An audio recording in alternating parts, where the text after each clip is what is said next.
শুরু করছি আমি তো ভালোবাসি তোকে উপন্যাস। লিখেছেন সালমা চৌধুরী। পর্ব ৭২। বন্যা ভ্রু গুটিয়ে শক্ত কণ্ঠে বলল, আপনার কোনো দোষ নেই। আপনি তো অপাপবিদ্ধ। সব দোষ আমার। আমি কেন এত ভাবি? তুমি দায়িত্বশীল বিনম্র একটা মেয়ে। তুমি ভাববে না তো কে ভাববে বলো? তাছাড়া তুমি সেদিন বনুকে কথাগুলো না বললে বনু আর ভাইয়ার অসাধারণ মোমেন্টগুলো মিস হয়ে যেত।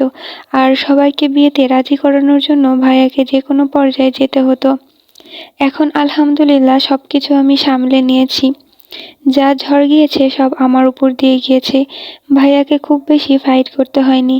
আর বনুর কথা কি বলি, ও তো গত 3 দিন সারাক্ষণ শুধু বন্যার বন্যাই করে যাচ্ছিল। আজ সকালে আমাকে রীতিমতো থ্রেট দিয়েছে, বিকেলের মধ্যে তোমাকে যেভাবেই হোক বাসায় নিয়ে যেতে হবে। বনু ভাইয়াকে পাওয়ার খুশির থেকেও বেশি কষ্ট লাগছিল তোমাকে ওর মনের কথাগুলো বলতে না পারাতে। বাসায় তো সেভাবে কথা বলতে পারতাম না, কিন্তু বনুকে নিয়ে বের হলেই তোমার সাথে দেখা করতে পাগলা হয়ে যেত। কিন্তু কি করতাম বলো, বড় আব্বু একদমই সময় বেঁধে কোনো কাজে পাঠাতেন। তুমি তো জানোই উনি এক কথার মানুষ, কাজে এদিক সেদিক হলে খবর আছে। বাই চান্স আমার কারণে ভাইয়ার বিয়ে আটকে গেলে আমি সারা জীবনের জন্য নিজেকে মাফ করতে পারতাম না। ভাইয়ার সামনে দাঁড়ানোর যোগ্যতা হারিয়ে ফেলতাম। আমার মুখের সামান্য একটা কথাতে ভাইয়া যে মস্ত বড় ভুল সিদ্ধান্তটা নিয়েছিল, আমি চাইনি সেই সিদ্ধান্তের জন্য বর্তমানে ওদের উপর কোনো প্রভাব পড়ুক। তাই ভাইয়াকে সারপ্রাইজ দিতে নিজেকেই বলির কুমড়ো হতে হয়েছে। সেই সাথে ভাইয়ার সারপ্রাইজের কিছুটা প্রভাব তোমার উপরও পড়ে গেছে। তার জন্য আমি আন্তরিকভাবে দুঃখিত। এখন কি কানে ধরতে হবে? বন্যা থতমত খেয়ে বলল, না, কানে ধরতে হবে না। আপনি একটু অপেক্ষা করুন, আমি রেডি হয়ে আসছি। আচ্ছা। তানভীর নিচে চলে আসছে। বন্যার বোন চা নাস্তা নিয়ে মেঘের বিয়ের বিষয়ে কথা বলছেন। কিছুক্ষণের মধ্যে বন্যার নিচে এসে স্বাভাবিক কণ্ঠে বলল, আব্বু আম্মু আসেনি এখনো? না, আমি আব্বুকে আগেই বলে রাখছি, তুই যা, সমস্যা নেই। তানভীর ধীর কণ্ঠে বলল, আমি ভাবছিলাম রিতকে নিয়ে যাব। রিত যাবে না, বিয়েতে ওর ইন্টারেস্টিং কম। ও শুধু ঘুরতে পছন্দ করে। এখন যদি বলা হয় চল চল সিলেট যাই, 2 মিনিটও লাগবে না, সে ব্যাগ নিয়ে হাজির। আর যদি মুখ ফসকেও বলে ফেলি বিয়েতে যেতে হবে, তাহলে ওর তালবাহানা শুরু হয়ে যায়। ওর আশা আশা করে লাভ নেই। তার থেকে বরং বন্যাকে নিয়ে যাও। আচ্ছা আপু, কাল পরশু 2 দিনই দাওয়াত রইল। অবশ্যই আসবেন প্লিজ। আচ্ছা ঠিক আছে, সাবধানে যেও। বন্যা, তুইও সাবধানে থাকিস। আচ্ছা। তানভীর বন্যাকে নিয়ে বেরিয়ে মোখলেস মিয়ার দোকান পর্যন্ত আসতেই মোখলেস মিয়াকে নজরে পড়ল। উনি ওদের দেখে বসা থেকে দাঁড়িয়ে পড়েছেন। তানভীর একটু সামনে গিয়ে বাইক থামিয়ে ঠান্ডা কণ্ঠে বলল, আমি আসছি এখুনি। তানভীর মোখলেস মিয়ার সামনে এসে ভ্রু নাচাতেই মোখলেস মিয়া ভারী কণ্ঠে বললেন, কি হইতাছে? তানভীর তপ্ত স্বরে বলল, আপনার বউরে আমার বাড়িতে লইয়া যাইতাছি। ক্যারে? আর কত বাপের বাড়িতে থাকবো? শ্বশুরবাড়ির হাওয়া বাতাসও দরকার আছে নাকি? আমার বউয়ের কিছু হলে আমি কিন্তু তোমারে ছাইড়া দিতাম না। আসছে। নিজের 2টাকে সামলান, আমারটা আমি বুঝে নেব। আপনাকে শুধু জানাতে আসছিলাম, এখন আসি। বন্যাকে নিয়ে আসায় আস্তে আস্তে সন্ধ্যার পর হয়ে গেছে। আবিদের পুরো বাড়ি লাল, গোল্ডেন, বেগুনি, সবুজ, নীল রঙের আলোকসজ্জায় ঝলমল করছে। বাসার সামনে বিশাল আকৃতির গেইটে বড় করে আবির আর মেঘের নাম লেখা। বন্যা মন্ত্রমুগ্ধ নয়নে তাকিয়ে আছে। মেঘের 2 বছরের অনাবিল ভালোবাসার পূর্ণতা পেতে যাচ্ছে। গেইট পার হতেই মোজাম্মেল খান আর আলী আহমেদ খানের সাথে দেখা। বন্যা সালাম দিতে ওনারা একসঙ্গে সালামের উত্তর দিলেন। বন্যার ব্যাগের দিকে এক নজর তাকিয়ে মোজাম্মেল খান ঠান্ডা কণ্ঠে হুংকার দিলেন, তানভীর, ব্যাগটা কি তুমি নিতে পারো না? তানভীর মাথা নিচু করে হাত বাড়িয়ে ব্যাগটা নিতে নিতে বিড়বিড় করল, আমি আগেই নিতে চেয়েছিলাম, দেয়নি। মোজাম্মেল খান শুনল কি না কে জানে। বন্যা ওনাদের সাথে অল্প স্বল্প কথা বলে ভেতরে চলে গেছে।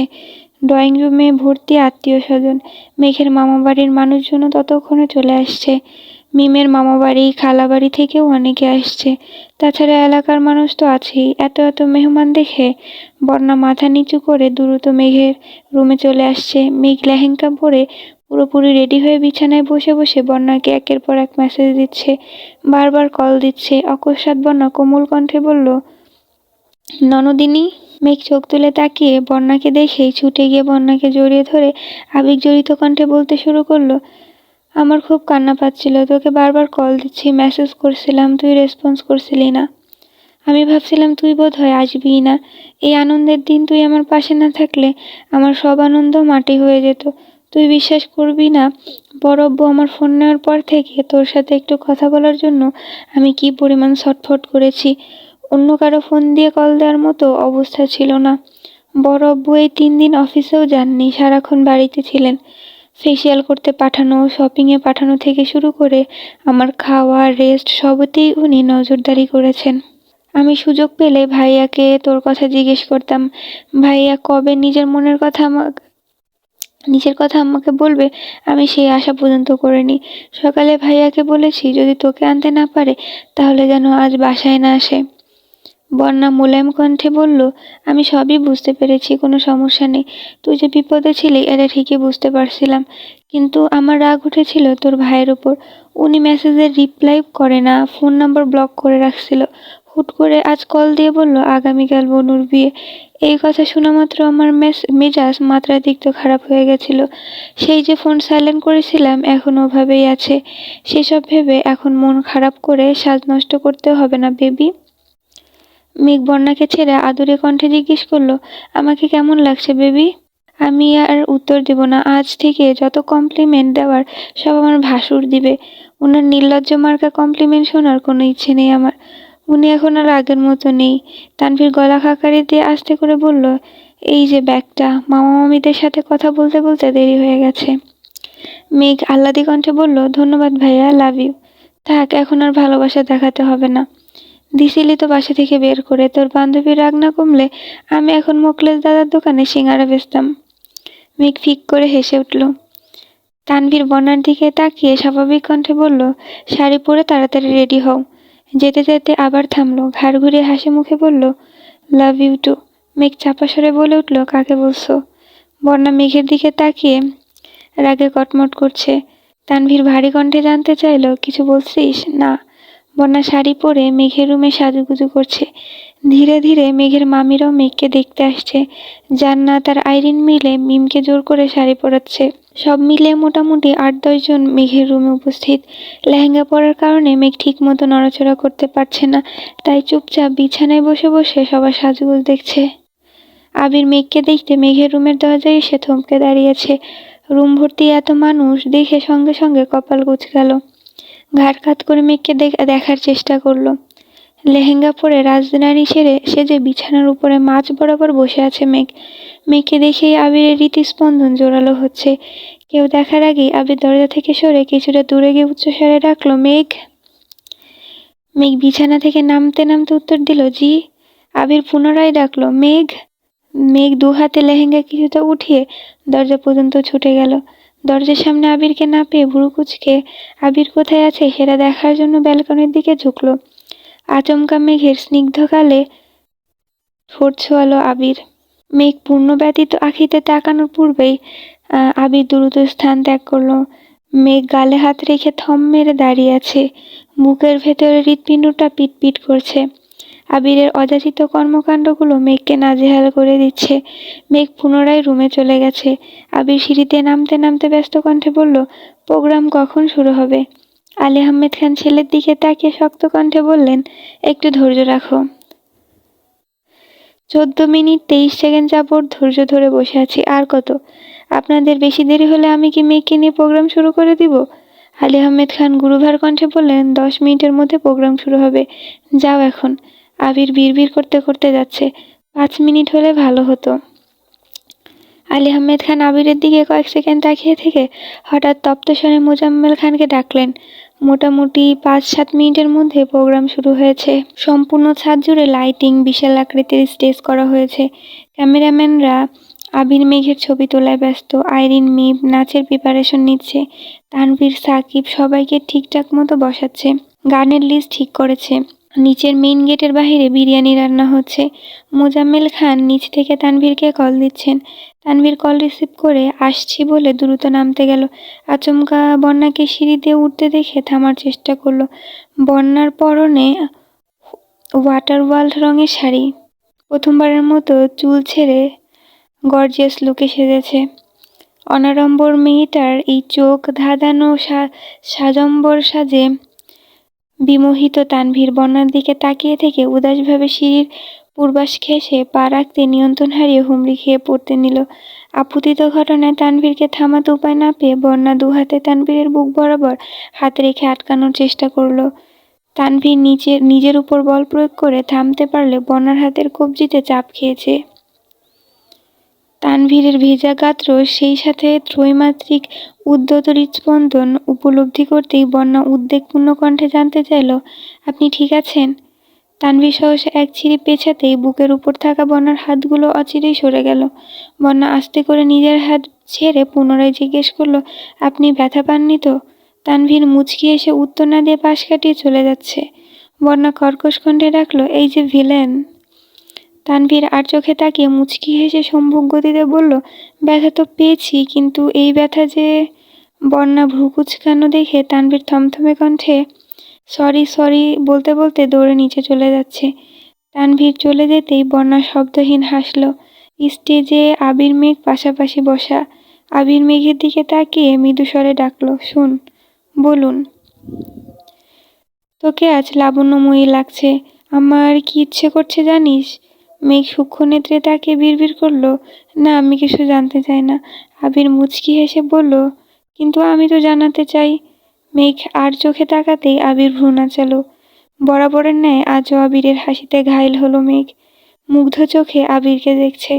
গত 2 বছর যার চিন্তায় দিনরাত ভুলে থাকতো, সে মানুষটার সাথে তার বিয়ে হতে যাচ্ছে। হৃদয়ের অদৃশ্য হাওয়ায় তোলপাড় চালাচ্ছে।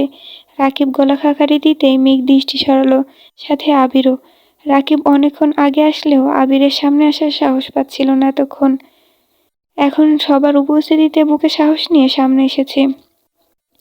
আবিরের কানে কানে ফিসফিস করে কিছু বলে আবারও সরে গেছে। এদিকে আইরিন, মিম আর আরিফের অনবদ্য নাচ দেখে সবার চোখ কপালে উঠে গেছে। তানভীর কিছুক্ষণের মধ্যেই উপরে আসছে। বন্যা কিছুটা পেছনের দিকে চেয়ারে বসে বসে মেঘ আর আবিরের ছবি তুলছিল। আশেপাশে তেমন কেউ নেই। তানভীর অকস্মাৎ কানের কাছে ফিসফিস করে বলল, একটু সাইডে আসা যাবে? বন্যা আঁতকে উঠে ঘাড় ঘোরালো। তানভীরকে দেখে আতঙ্কিত কণ্ঠে বলল, আপনি? সাইডে আসো কেন? আরে আসো তো। বন্যা তানভীরকে ফলো করে ছাদের একপাশে গেল। তানভীর শান্ত গলায় বলল, শাড়ির সাথে ফাঁকা হাত ঠিক মানাচ্ছে না। বন্যা আস্তে করে বলল, চুড়ি পরতে খুব একটা ভালো লাগে না। তানভীর মৃদু হেসে পকেট থেকে 2টা গাজরা বের করে তপ্ত স্বরে বলল, এখন আশা করি এটা বলবে না গাজরা পরতে ভালো লাগে না। তেমন না। তোমার যদি কোনো আপত্তি না থাকে আমি কি তোমার হাতে এগুলো পরিয়ে দিতে পারি? আমাকে পরাতে হবে না। মেঘ না পড়লে ওর হাতে পরিয়ে দেন, তাহলে ছবি সুন্দর আসবে। তোমার কি মনে হয় ভাইয়া থাকতে বনুকে আমার পরিয়ে দিতে হবে? বনু ছাদে আসার পরপরই ভাইয়া নিজের দায়িত্ব পালন করে ফেলেছে। তাহলে মিম বা অন্য কাউকে দিয়ে দেন। আমার ফাঁকা হাতই ভালো লাগে, কিন্তু আমার ভালো লাগে না। মানে, তুমি সবার হাতের দিকে তাকিয়ে দেখছো একবার। প্রত্যেকের হাতে চুড়িও আছে, গাজরাও আছে, আর তোমার হাতেই কিছু নেই। আমি এতগুলো গাজরা এনেছি, এনে রাখতে পারিনি, যে যার মতো নিয়ে গেছে। অনেক কষ্টে তোমার জন্য 2টা রেখেছি। এখন কথা না বলে হাত দাও। বন্যা ধীর কণ্ঠে বলল, আমাকে দিন, আমি পরে নিব। আমি পরিয়ে দিলে কোনো সমস্যা হবে নাকি এখনো আমার উপর রেগে আছো? তেমন না। তাহলে কেমন? তানভীর গম্ভীর মুখ করে দাঁড়িয়ে আছে। বন্যা ভ্রু কুঁচকে সূক্ষ্ম নেত্রে তাকিয়ে কিছু না বলেই হাত বাড়ালো। কারো কারো সাথে কথার তর্কে জড়ানোর থেকে আগেভাগে কেটে পড়াই ভালো। গাজরা পরিয়ে দেওয়া মাত্রই বন্যা স্থান ত্যাগ করে পুনরায় স্টেজের কাছে এসেছে। মেঘ বন্যাকে দেখেই হাতের ইশারা দিল। মিনহাজ, তামিম, মিষ্টি আর সাদিয়া কিছুক্ষণ আগে এসেছে। এসেই মেঘ আর আবিরের সাথে ছবি তুলে ফেলেছে। কিন্তু বন্যা লজ্জায় যেতেই চাইছিল না। বন্যা স্টেজে উঠতেই আবির ব্যস্ত কণ্ঠে তানভীরকে ডাকলো। আম্মুরা বা মামি খালাদের নজর এড়াতে তানভীর স্টেজে উঠতেই কানে কানে ফিসফিস করে কিছু বলল, যেন সবাই মনে করে গুরুত্বপূর্ণ কথা বলতে ডেকেছে। তানভীর নামতে নিল। আবির কিছুটা উচ্চস্বরে বলল, কিরে, কোথায় যাচ্ছিস? ছবি তুলবি না? দাঁড়া। পাশ থেকে রাকিব, রাসেল আর সাকিব সিরিয়াস ভঙ্গিতে বলছে, একমাত্র বোনের বিয়ে, অথচ বোনের সাথে তানভীরের এখনো কোনো ছবিই নেই। তাড়াতাড়ি দাঁড়া, তোদের একটি ছবি তুলে দেই। তানভীর হাত দিয়ে মুখের ঘাম মুছার নাম করে ঠোঁটের হাসি আড়াল করে বন্যার পাশাপাশি দাঁড়ালো। 3-4টা ক্যামেরাম্যান ঝটপট কতগুলো ছবি তুলে ফেলল। সবার মন মতো ছবি তোলা শেষে ছেলে মেয়ে সবাই একসঙ্গে স্টেজে উঠেছে।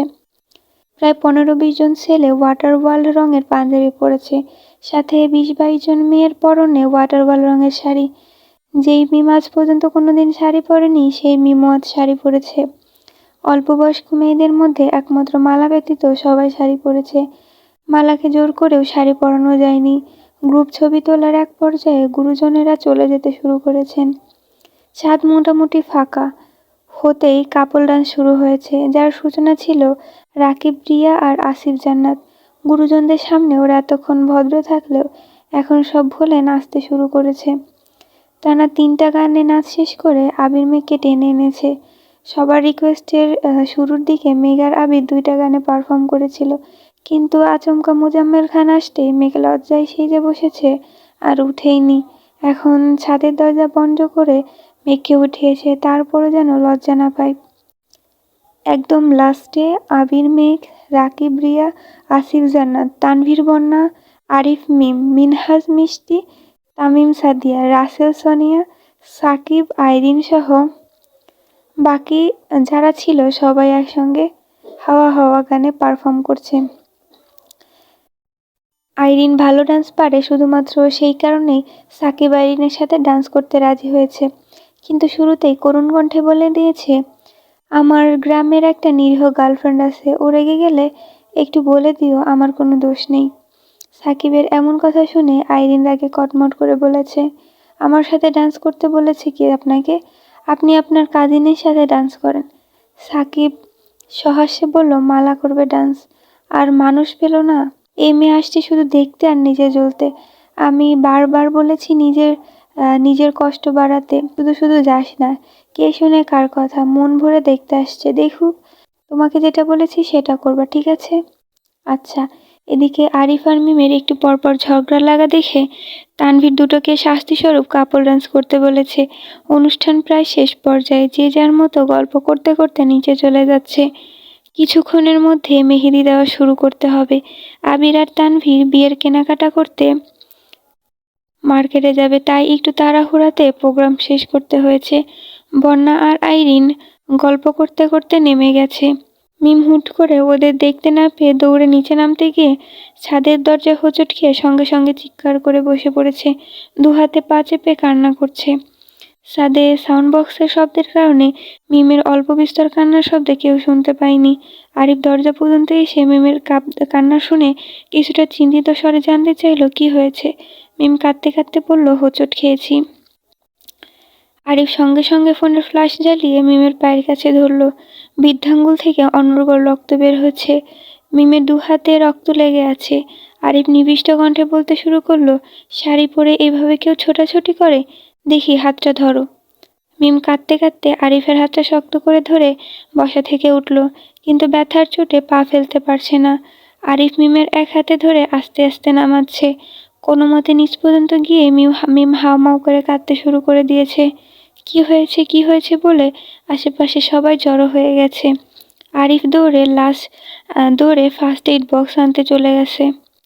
মিমের কান্নার শব্দে তানভীর ছুটে এসে রাগান্বিত কণ্ঠে বলল, এভাবে কাঁদছিস কেন, কি হয়েছে? মিম কাঁদতে কাঁদতে নিজের পা বাড়ালো।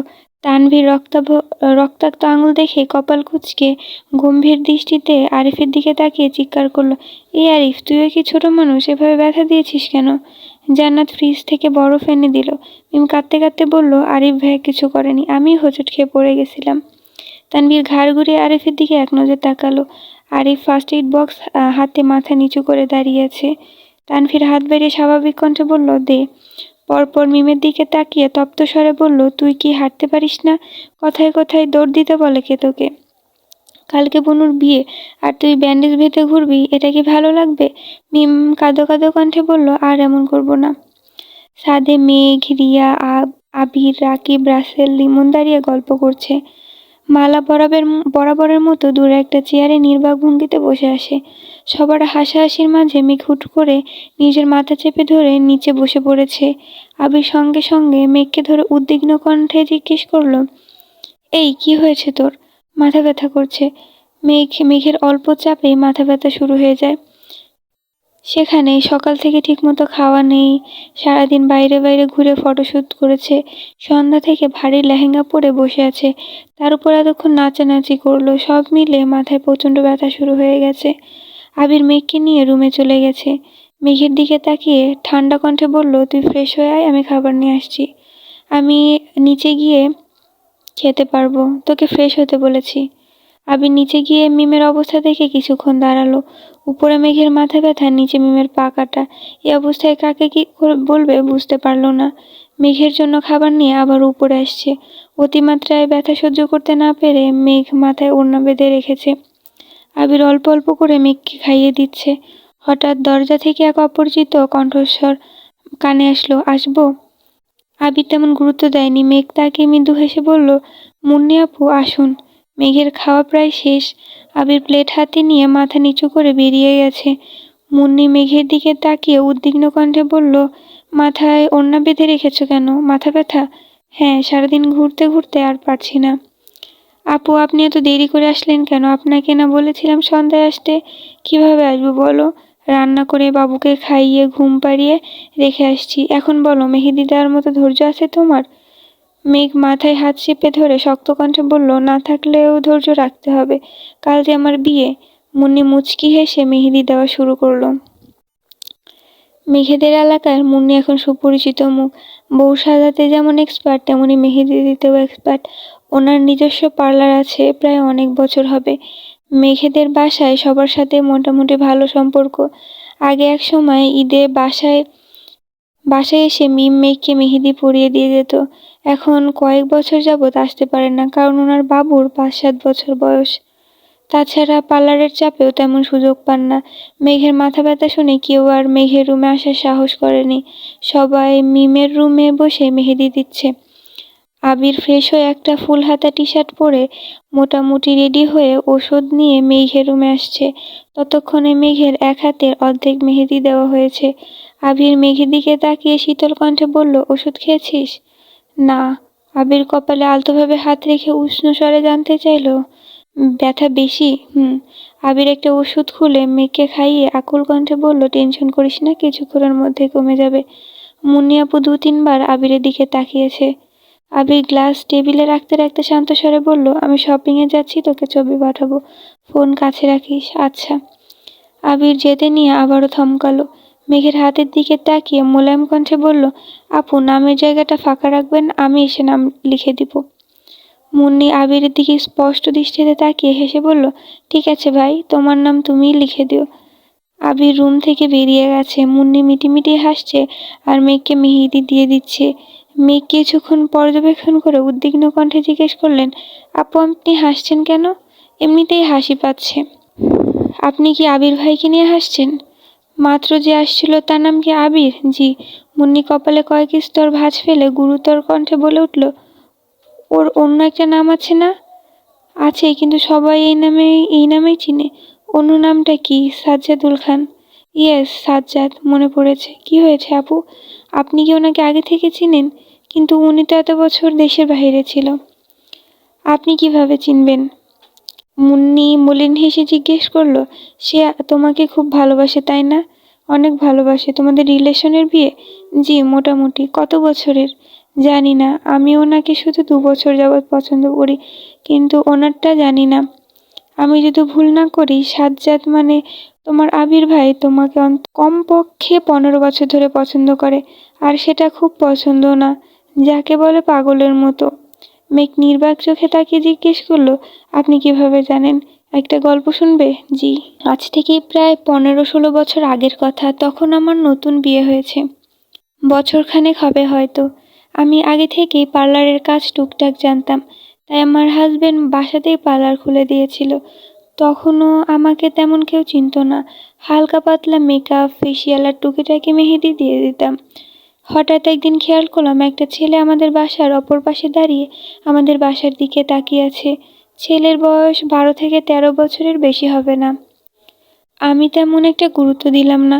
টানা 5-7 দিন খেয়াল করে দেখলাম ছেলেটা প্রতিদিন প্রায় ঘন্টা 2 বাসার অপর পাশে দাঁড়িয়ে থাকে। সপ্তাহখানেক পর আমি একদিন আমার শাশুড়িকে ছেলেটার ব্যাপারে জিজ্ঞেস করলাম। তখন আমার শাশুড়ি বললেন, ওই ছেলেটা আমার সাথে দেখা করার জন্য প্রতিদিন ঘন্টার পর ঘন্টা দাঁড়িয়ে থাকে। যেহেতু আমি তখন নতুন বউ, তাই আমার শাশুড়ি কোনোভাবেই ছেলেকে আমার সাথে দেখা করতে দিতেন না। আর ছেলেও এত ভদ্র যে আমার শাশুড়ি না করার পর কোনোদিন দ্বিতীয়বার কিছু বলতো না। আমি আমার হাজবেন্ডকে বিষয়টা জানাই। তারপর আমার হাজবেন্ডকে নিয়ে একদিন ওই ছেলেটার কাছে যাই। ছেলেটা আমাকে দেখে আকুল কণ্ঠে জিজ্ঞেস করলো, আপু, আপনি কি মেহেদি দিতে পারেন? আমি তার কথা শুনে কিছুটা বিরক্ত হয়েছিলাম। একটা ছেলে 1 সপ্তাহ ধরে দাঁড়িয়ে থাকার পর জিজ্ঞেস করছে আমি মেহেদি দিতে পারি কিনা। তারপর আমি ঠান্ডা কণ্ঠে উত্তর দিলাম, মোটামুটি পারি। কেন, দুজনকে মেহেদি দিয়ে দিতে পারবেন? হ্যাঁ পারবো, কিন্তু মেয়ে হতে হবে আর আমার পার্লারে আসতে হবে। ছেলেটা নরম স্বরে বলছিল, তারা আসতে পারবে না, আপনি বাসায় গিয়ে মেহেদি দিয়ে আসবেন প্লিজ। আমার হাজবেন্ড কিছুটা রেগে বলেছিল, এই ছেলে, তুমি কি ফাজলামো করতে আসছো? আমার ওয়াইফ কোথাও যাবে না, তুমি যাও এখান থেকে। আমার হাজবেন্ডের ধমক খেয়ে ছেলেটার চোখে পানি চলে আসছিল। আমি অবাক চোখে ছেলেটাকে দেখছিলাম। ছেলেটা তার ব্যাগ থেকে কতগুলো 20, 50, 100 টাকা নোট বের করে আমার হাজবেন্ডকে দিয়ে বারবার রিকোয়েস্ট করছিল যেন আমি বাসায় যেতে রাজি হই। আমি কৌতূহলবশত জিজ্ঞেস করি, কোথায় যেতে হবে? আমার বাসায়। আমার 2টা বোন আছে, ঈদে তাহাদের মেহেদি দিয়ে দিবেন প্লিজ। আমি ছেলেটার কথায় আরো বেশি বিস্মিত হলাম। এইটুকু একটা ছেলে তার বোনদের কত ভালোবাসে যে পার্লার থেকে টাকা দিয়ে তার বোনদের মেহেদি পরাতে নিতে চাচ্ছে। আমার মন কিছুটা গললেও আমার হাজবেন্ড ছিল শক্ত মনের মানুষ, সে এত সহজে বিশ্বাস করতে পারছিল না। তাছাড়া আমরা যেহেতু শহরে নতুন ছিলাম, তাই সেভাবে কাউকে বিশ্বাসও করতে পারতাম না। আমার হাজবেন্ড অনেক জোরাজুরি করার পর ছেলের মুখ থেকে সত্যি কাহিনীটা বের করতে সফল হয়। আর সে কাহিনী কোনো রূপকথার গল্প থেকে কম নয়। মেঘ এতক্ষণ পূর্ণ মনোযোগ দিয়ে গল্প শুনছিল। মুন্নি আপু থেমে যাওয়ায় মেঘ কপাল কিঞ্চিত ভাঁজ ফেলে জানতে চাইল, রূপকথার গল্পটা কি আপু? 3-4 বছরের এক রাজকন্যা খেলতে গিয়ে তার খেলার সঙ্গীতের হাতে মেহেদি দেখে বাসায় এসে ঠোঁট ভেঙে মেহেদির জন্য কান্না করছিল। রাজকন্যার আম্মুরা মেহেদি দিতে পারতো না, কিন্তু রাজকন্যা ছিল খুব জেদি আর অভিমানী। মেহেদি না দিয়ে দিলে খাবে না বলে কান্না করছিল। রাজপুত্র ছিল বাবা মায়ের একমাত্র ছেলে। বোন না থাকায় রাজকন্যাকে নিজের বোনের মতো ভালোবাসতো। ছোট্ট বয়স থেকে বোনকে আগলে রাখার গুরু দায়িত্ব নিজের কাঁধে নিয়েছিল। সবকিছু সহ্য করতে পারলেও রাজকন্যার চোখের পানি সহ্য করতে পারত না রাজপুত্র।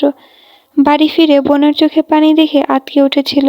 কারণ জানার পর সঙ্গে সঙ্গে ছুটে গিয়ে মেহেদি কিনে নিয়ে আসছিল। কাঁপা কাঁপা হাতে সেই রাজকন্যার কনুই অবধি মেহেদি দিয়ে দিয়েছিল। তখন থেকে কিছুদিন পর পর মেহেদির জন্য বায়না ধরত রাজকন্যা। আর সেই বায়না পূরণ করতে রাজপুত্র মেহেদি দেওয়ার প্র্যাকটিস শুরু করে। কিছুদিনের মধ্যেই ভালোই শিখে ফেলেছিল। 2 বছরে ঈদে রাজকন্যাকে হাতে পায়ে মেহেদি দিয়ে দিত। বিপত্তি ঘটল 3য় বছর। রাজকন্যা একটু বড় হচ্ছিল, সেই সাথে তার হিংসুটে মনোভাব সৃষ্টি হচ্ছিল। 3য়বার ঈদে পাশের বাসার একটা পিচ্চি মেয়েকে মেহেদি দেওয়ার অপরাধে রাজকন্যা কাঁদতে কাঁদতে পুরো বাড়ি মাথায় তুলে ফেলেছিল। রাজপুত্র রাজকন্যা ব্যতীত অন্য কাউকে মেহেদি দিয়ে দিয়েছে, এটা সে মেনেই নিতে পারছিল না।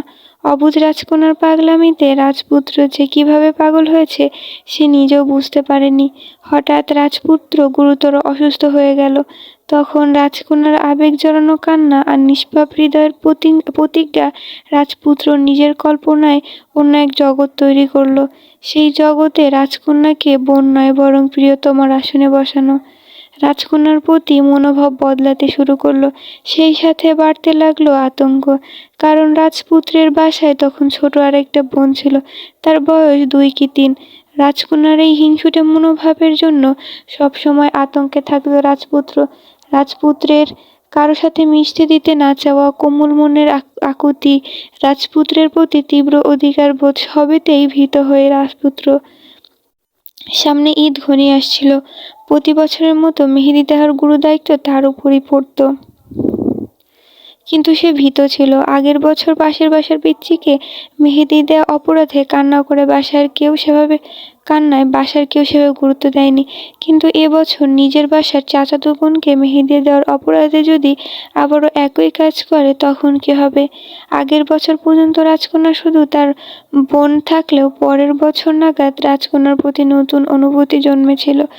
ভয়ে সে আশেপাশে খোঁজ নেয়, আমার কথা জানতে পেরে আমাকে রিকোয়েস্ট করতে আসে। আমি আর আমার হাজবেন্ড প্রথম দিকে পুরোপুরি বিশ্বাস না করলেও শুধুমাত্র রাজপুত্রের রিকোয়েস্টে সেই বাসায় যাই।